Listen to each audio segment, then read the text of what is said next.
पुलाचा पूल उभारण्यात येणार आहे। या पुलाच्या निर्मितीच्या कामासाठी खाडीवर एका तात्पुरत्या पुलाच्या उभारणीचे काम सुरू करण्यात आले आहे।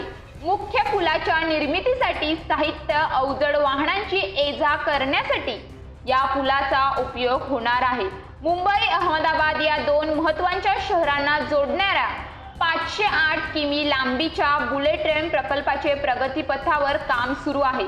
या बुलेट ट्रेनचा मार्ग पालघर जिल्ह्यातून जातो। पालघर जिल्ह्यात वैतरणा खाडीवर त्यासाठी 2.32 किलोमीटर लांबीचा पूल बांधण्यात येणार आहे। या पुलाच्या निर्मितीसाठी साधन सामुग्री वाहने आणि इतर कामांसाठी जागेची आवश्यकता आहे। यासाठी खाडीवर प्रस्तावित पुलाच्या समांतर तात्पुरता पूल उभारण्याचे काम सुरू झाले आहे। या तात्पुरत्या पुलाची लांबी देखील प्रस्तावित पुला एवढीच असणार आहे।